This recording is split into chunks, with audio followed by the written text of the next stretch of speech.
है वहाँ तब तो ठीक है, वरना वहाँ प्लेटें साफ करना हो होटलों में जाके तो फिर देख लो। मैं राजस्थान से हूँ और वहाँ पे मतलब ऐसा सास अपनी बहू से कहती है कि सुबह सुबह उठ के बासी झाड़ू निकालना चाहिए तो उससे लक्ष्मी आती है। तो क्या आप बताइए ऐसा होता है क्या? जहाँ सफाई होगी, विचारों की शुद्धता होगी, लक्ष्मी वहीं तो रहेगी। अच्छा, आप लगाते हो नहीं झाड़ू? मम्मी लगाती है हमारी। आप नहीं साथ देती हो मम्मी का? कभी हम भी दे देते हैं। तो मम्मी है कि मैया है? मम्मी है मैया है, आप जो कह रही हैं।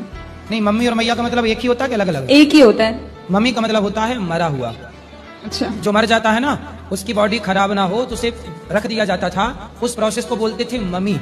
इसलिए भारतीय जो परंपराएं हैं, संस्कार हैं, यहाँ मम्मी शब्द कहीं नहीं है, हमारे यहाँ माँ शब्द है, मैया माँ। तो आपकी माँ जिंदा है जी बिल्कुल। तो उसे जिंदा को मम्मी क्यों बनाना है? बिल्कुल। मम्मी तो मुर्दा होती है।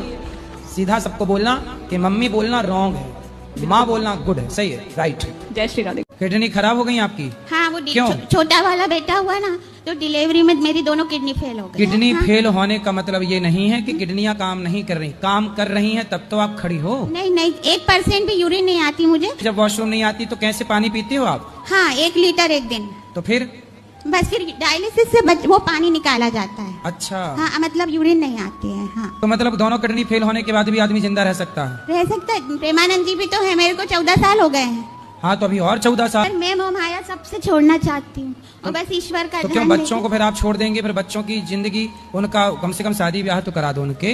पर मेरा खुद शरीर ऐसा रहेगा कि मैं किसी पे बोझ नहीं बन जाऊँ। श्रीमान नारायण गुरुजी जी केम छो? ठीक छो। मजे माँ। मैं वृंदावन पहली बार आई हूँ गुजरात से। मैं 3-4 दिन यहाँ आश्रम में ही थी। मैंने जैसा टीवी पर देखा था बिल्कुल यहाँ पर वैसा ही है। मैंने वृद्ध माताओं के भी दर्शन किए, प्रसाद भी पाया, बिल्कुल वैसा ही था, बहुत ही अच्छा था। और हमने वृद्ध माताओं के लिए थोड़ा सा सहयोग भी किया। और आपका स्वभाव बहुत ही सरल है, आप भक्तों के लिए ज्यादा से ज्यादा समय निकालते हैं, ये देखकर बहुत ही अच्छा लगा। वो खुश हुआ। लड़की ने आपको धोखा दे दिया? अरे ये लड़कियों को हो क्या गया, माओ को धोखा देने लग गई आजकल। तो कैसे धोखा दे दिया? अपनी मर्जी से शादी कर ली, मेरे से बात नहीं करती, बोलती तू जहर खा ले, फांसी लगा ले। तो बेटा है आपका? मेरा कोई नहीं है सर। पति कहाँ है? वो तो बहुत पहले छूट गया है। बहुत सारा। कितनी बेटियां हैं आपकी? एक ही है? एक बार बात उससे कर लीजिए, समझा दीजिए। कहाँ है? लाओ समझाएं। समझाएंगे, पर क्या ना, दिल लगा गधी से तो परी किस काम की। ये छोरा छोरियों के चक्कर में पड़ने वाले छोरा ये अपना नाश करके ही लौटते हैं, ये किसी के समझाए नहीं समझते। रावण को रोग लगा प्रेम का किसी पराई औरत का, तो उसे समझा समझा के थक गए हनुमान जी, समझा समझा के थक गए अंगद जी, मंदोदरी थक गई, सब विनाश काले विपरीत बुद्धि। ये छोरा छोरियों में जब मन लग जाता है ना बेवजह चरित्रहीनता की ओर, तो फिर कोई समझाए ये अपना नाश करके ही लौटते हैं। बात करानी है क्या पत्नी से? ये मेरा बच्चा है।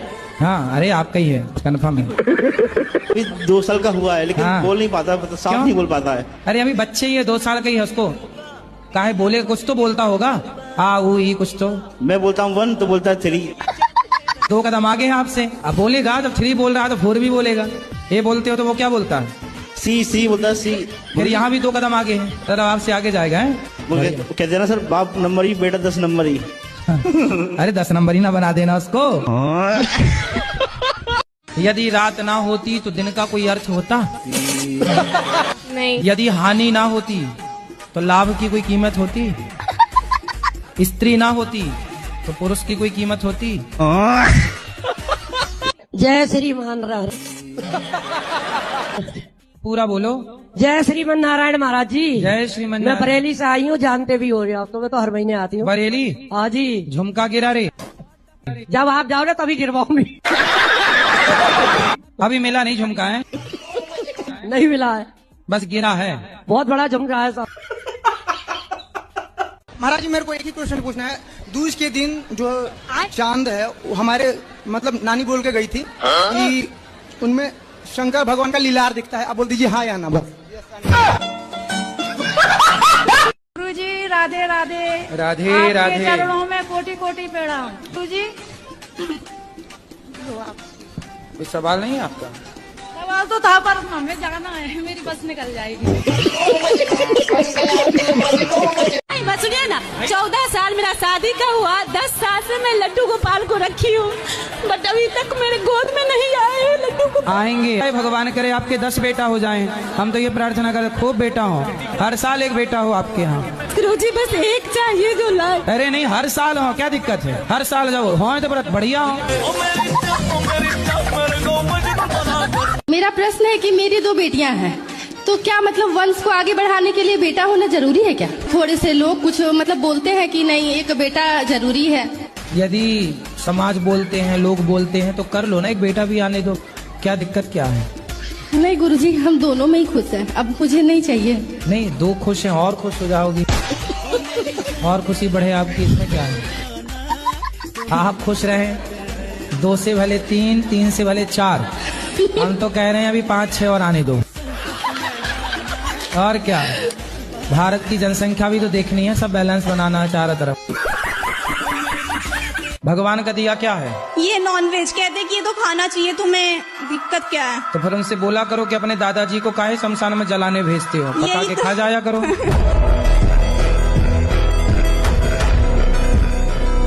गुरुजी आप कहते हैं कि मतलब हर बहू बुरी होती है। अरे राम राम, काहे झूठा कह रही हो? लेकिन हर बहू नहीं, कुछ बहू है, लेकिन जहाँ भी हम बोलते हैं वहाँ कुछ शब्द है, कुछ। लेकिन मैं अपने सास से ससुर से सबसे कहती हूँ कि चलिए गुरुजी के यहाँ वृंदावन, लेकिन वो लोग नहीं आने को तैयार होते हैं, मतलब क्या है सर? आप अच्छी बहू हो ना, तो देखो आप अच्छी बहू हो तो सास ससुर नहीं आ रहे हैं। अब बताइए, आप 26 तारीख को छोटे बहू बेटे के साथ आ रही हैं। आपके साथ नहीं आई, चलो आ तो रही हैं, उनके लिए वो ज्यादा प्यारी बहू होगी, आप थोड़ा कम नंबर वाली होंगी। आप कितना दहेज लाई थी और छोटी बहू कितना दहेज लाई थी? अब समय के हिसाब से सबका जैसा था। पहले ये बताओ, आप ज्यादा दहेज लाई थी कि छोटी बहू? अब समय के हिसाब से छोटी वाली ज्यादा लाई थी। इसलिए सास ससुर उसके पीछे घूम रहे हैं। फिर सास ससुर तो पैसे वाले सब, आजकल कहाँ कोई रिश्ता विश्ता, बहू कोई मतलब नहीं, पैसा आजकल सब। गुरुजी पैसा ही थोड़ा ना सब कुछ होता है। ये तुम अपने सास ससुर को समझाओ। गुरुजी आपकी रसोई के चावल मुझे बहुत अच्छी लगते हैं, कौन से चावल बनाते हो आप? हम क्या बनाते, भगवान जी बनवाते हैं बासमती के। अच्छा, बहुत बासमती का चावल प्रसाद मिलता है वहाँ। गुरुजी क्या खूब लगते हो, बड़े सुंदर दिखते हो, क्या खूब लगते हो, बड़े सुंदर दिखते हो, मेरे गुरुदेव का चेहरा बड़ा सुंदर दिखता है। तो बड़ी पार्टी है तो करोड़ 2 करोड़ में से लड़ जाता है, वरना 10-20 लाख तो कहीं नहीं गए। एक अखबार में मैंने पढ़ा कि एक लड़की 6 जगह शादी की, 6 लोगों से दहेज केस लगाई और मेंटेनेंस 6 जगह से ले रही थी और 7वें के साथ मस्त रह रही थी। तो आजकल तो लड़कियों का, ये कुछ लड़कियों का, सबका नहीं, कुछ का धंधा है। तो क्या करना चाहिए? अब क्या करना चाहिए? तुम्हारा बेटा ड्रम में जाने से बच गया, ये बढ़िया है। बस वहाँ नहीं जा रहा, वो कह रहा हम नहीं जाएंगे वहाँ। कहाँ? वो मायके में उसके रहने। अरे मायके छोड़, हम क्या कह रहे हैं, एक पत्नी ने अपने पति को काट के ड्रम में जमा दिया था सीमेंट डाल के, तो अच्छा तुम्हारा बेटा बच गया ड्रम में जमने से। यानी जल्दी बोलो। मतलब 9-10 महीने हो गए, अपेंडिक्स हो गया था, उसका ऑपरेशन हुआ, तब से तबीयत ठीक नहीं रहती। ये अपेंडिक्स क्या होता है? डॉक्टर बोला एक नस होती है। अरे कुछ नहीं होता, 10 कितने हजार रुपये ले लिए? 50,000 बस। जब डॉक्टरों को पत्नियों की डांट पड़ती है तो मरीज को अपेंडिक्स बता देते हैं। कहाँ पे चीरा लगाया डॉक्टर ने? यहाँ पर। और काट दिया? 3 जगह से काटा। लो, कि नस पे सूजन आ गई थी तो इसको काटना जरूरी था। मतलब सूजन आ जाए जहाँ जहाँ तो कटवा के निकलवाए, और कहीं सूजन आए तो बता देना वही डॉक्टर को, वो काट पीट के निकाल देगा। तुम्हारे पास तो अच्छा डॉक्टर है, नस निकाल देता काट के। मिलवाना डॉक्टर से, हम भी दर्शन करेंगे ऐसे डॉक्टरों का। दर्द के लिए कुछ बताइए, क्या करना चाहिए? सुबह उठ के प्राणायाम भी करते हैं। दर्द की दवा तुम्हारे पास है।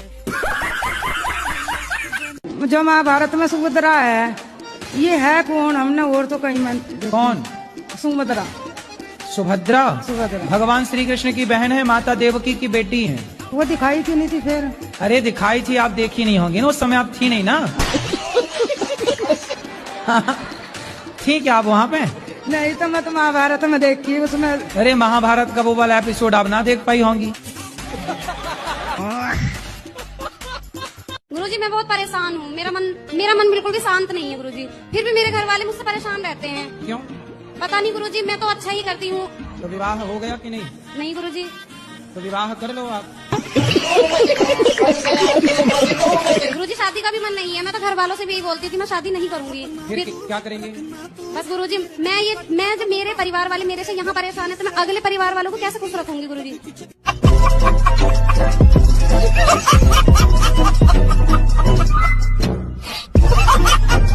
खुश रहिए। कैमरा थोड़ा दूर कर लीजिए क्योंकि मेरी बहन देख रही होगी। अपनी बहन तो देखेगी कैमरा। नहीं वो जो मैं आपसे पूछने वाली हूँ ना उससे उसको थोड़ा ज्यादा दुख होता है। अच्छा पर कैमरा तो रहेगा ही। नहीं क्या? तो फिर ऑफ कैमरा पूछ लेना बाद में जब यहाँ से उठे। यहाँ जो बोलोगी वो सारी दुनिया सुनेगी। तो मैं आपसे एक प्रश्न पूछती हूँ, उसमें कैमरा चालू रहे बट दूसरे में ना रहे। क्या प्रश्न क्या है ये बताओ। आप कैमरा चालू है? कैमरे तो भी चालू है, बाद में पूछ लेना। आपने देखा होगा जो ज्यादा मोबाइल से अटैच है उनको भूलने की बीमारी ऑलरेडी हो चुकी है। अच्छा ये बताओ जो बिस्किट पैकेट में आप लोग बाजार से लाते हो वो बिस्किटों में कितने साल की एक्सपायरी डेट होती है? 6 महीने की, 1 साल की। क्योंकि उसमें केमिकल होता है। तो वही चीज हम मना करते हैं तो लोग हमें गलत कहते हैं। तो आपको जब जहर ही खा के खुश रहना है तो बोल दो अपनी सहेलियों को 1-1 सेल्फास खा लो, गिफ्ट दो उनको।